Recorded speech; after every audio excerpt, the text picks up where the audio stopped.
Hi everyone, welcome back to RAW.FPL. So in this one, it's my updated FPL draft, and spoiler alert, I have actually gone without Salah, which sounds pretty crazy. The best Premier League asset that we've ever seen in FPL, I've gone without. But yeah, the team that you can get is just, well, I'll show you. It's pretty good. So if you do like this one, please do drop a like and hit subscribe if you're new. I will be doing a final video just before Game Week 1. So yeah, make sure you don't miss that one. It'll be debatable, but maybe I'll go without Salah, as you'll see in this video. So if you do like this one, please do drop a like, hit subscribe if you're new, and let's jump into it. So taking a look at the team then, and to be honest, the one position I am pretty settled on is the goalkeeper. So Sanchez has been in pretty much all of my drafts. I think paying 5 mil, he should start every game. And yeah, Chelsea's defence. I know that Colwell's been injured now. Looks like he's done his ACL in. So, which is a bit gutting really, because obviously he was, probably trying to get into that World Cup squad as well. So yeah, he's done his ACL in. He's going to be out for most of the season. So it does weaken Chelsea a bit, but I still think their defence is going to be one of the best this season.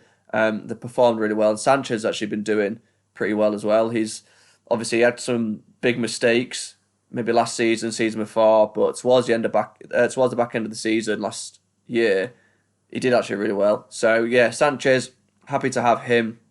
I think the 4.5 million, Kelleher, but I think he's had like a knock or something, so he's potentially going to miss Game Week 1. And then other 4.5s, you've got Petrovic, but Bournemouth's defence have just been absolutely decimated. They've lost, I think, like pretty much all of their defenders from last season. So yeah, Bournemouth, they're surely going to sign some more players though, so it's one to watch, I suppose. But I think for that 0.5 more, you've got Chelsea's number one goalkeeper, so I just think you pay the extra. And their fixtures, going forward, they've got good fixtures, so I think why not just make the most of that? So you've got Palace, West Ham, Fulham, Brentford, Man United, Brighton. Even longer term, they're fine, do you know what I mean? So yeah, I think Sanchez is locked in for me. I think Dubravka is the only 4 million playing goalkeeper that we're going to have, I think. Obviously, the transfer window's not fully closed yet, but Dubravka, he is yellow flag just for lack of match fitness. I think, Game Week 2, Game Week 3, he's probably going to be starting. He might not play Game Week 1, but he's just a backup goalkeeper, so you shouldn't really need him anyway. But it's just good to have that in case Sanchez, he misses out or something. You've got Dubravka there as well. So I really like that combo. It's going to be really popular. But yeah, that's Sanchez, Dubravka, happy with that. Into the defence. Now, I do want to have a £6 million defender just because there's so many across that price bracket. Currently, I'm on Gabriel. He made a start. I do think he's going to be fit for Game Week 1. And yeah, he's good for, obviously, Arsenal. Probably, arguably the best defence in the league. If not, definitely top 3. Gabriel, he's really good at set pieces, and he can get, defensive contributions as well. So Gabriel is my 6 million defender of choice. I know that Guardiola, he wasn't in the squad. I think he's had like a bit of an injury. So Aït-Nouri does look really good as well. And obviously, they have some good fixtures as well, Man City do. So I do like Aït-Nouri. It is a bit more interesting. But I just think longer term, Arsenal have got decent enough fixtures. And Gabriel, he's just kind of you set and forget and just leave him to it. And it's similar to Nico Williams as well. You put him in, his fixtures, certainly towards the start of the season, are really good. You get to about Game Week 7 and they get a bit worse, but first 7 are pretty good. He's got Brentford, Palace, West Ham. Arsenal's not brilliant, but then you've got Burnley and Sunderland. So, yeah, longer term, they're not too bad either. So, I think for that 5 million bracket, he's really good. If you do have the extra 0.5, I think you just go for like Murillo or one of the centre-backs, to be honest. But I, in this draft, don't have any money to spare. So that's why I went for Williams. I want a bit of Forest cover in defence. And yeah, he gets forward and he's good for defensive contributions as well. So yeah, I'm a fan of Nico Williams. I just think having a Forest defenders looks pretty good at the start. And then Wan-Bissaka, Sunderland way, and he gets defensive contributions as well. So I like him. I do like Conjure as well. I've just gone for Wan-Bissaka. mainly because he has been playing quite far forward and he is good for defensive contributions as well. So really like that. On the bench, we've got Hover. I hope I said his name right there. He's been playing right wing back, so he does look really attacking. He's only 4 million. So all of my subs, they're basically like the cheapest you can get. So all of the money is basically on the starting 11. But they all should play. Dubravka, as we mentioned, he should play. Hover, he should play. They are looking at getting potentially a right wing back, so just keep an eye on that. But as it stands, £4 million and he's playing. Same with Esteve, he should play, he should be nailed, so that's fine. And then Mark, I don't know how you say his name, Gooey? I think it's Gooey. I think you say his name Gooey. So Mark Gooey, he's now at Sunderland from Chelsea. So 4.5 million, he should get minutes. But yeah, he's only 4.5 million anyway, so even if he doesn't, it's not the end of the world. So yeah, that's the defence, that's the bench. Now into midfield. So this is where obviously I'm missing a big player, and that man is Mo Salah, the king of FPL. I've always had him. He's just he's just been really good. But this season, you got Verts in behind and 8.5 million. I think he could be really good value. Playing that number 10, he just looks amazing when I've seen him play. And yeah, now that Diaz is gone, you've got Gakpo on the left as well. So for 7.5 million, he should play pretty much every game because he's got Diaz there, who's now obviously gone.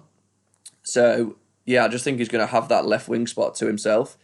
And for 7.5 million, that's 7 million cheaper than Salah, and it basically allows you to get Haaland, which I'll show you in a bit. So yeah, Gakpo and Verts, I don't think that, I'm basically hoping they can cover Salah a bit.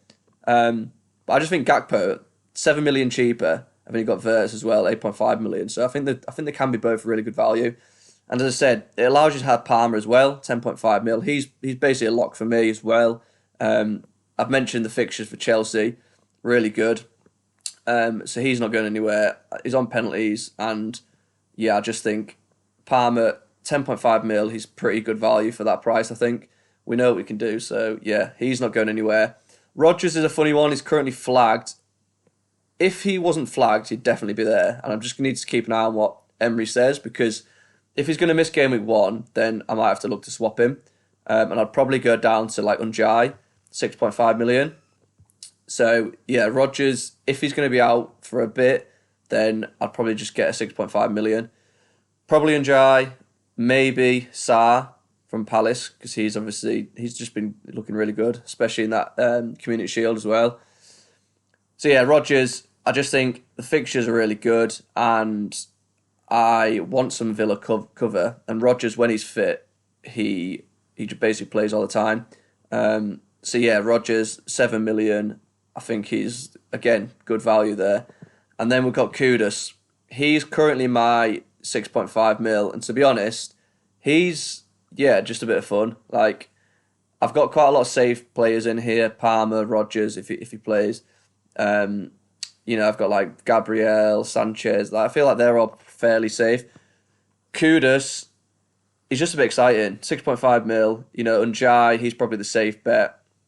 As I said, Salah, he's probably a good bet as well. But at the moment, I'm on for Kudus. Son's obviously left now.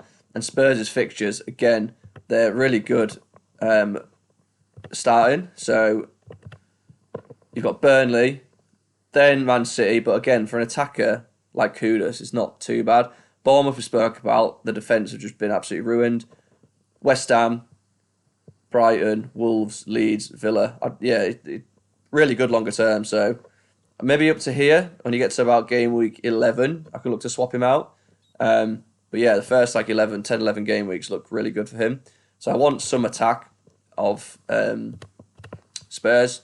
And I think under Frank, they'll do a lot better. So yeah, Kudus is in there. And now the controversial front line. So the forward line is where it's a bit controversial. I've gone for Haaland up top, which it just seems strange. Haaland is a differential. He's only about 20% owned, and we just know the damage he can do. I just find it scary going about with him. Wolves, first game of the season, he's going to be a differential.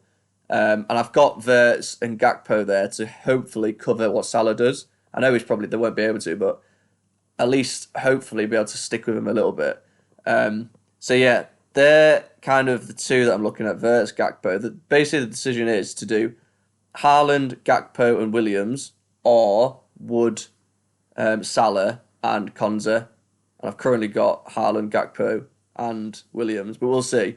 See what happens. I could easily change. As I say, I'm going to do another final draft video once this, towards sort of Friday, once the deadline is. And then Gyökeres, I spoke to him. He could easily be Watkins. Currently, he's obviously playing. He got that goal. Havertz has got an injury. So yeah, I'm currently thinking Gyökeres, take the punt.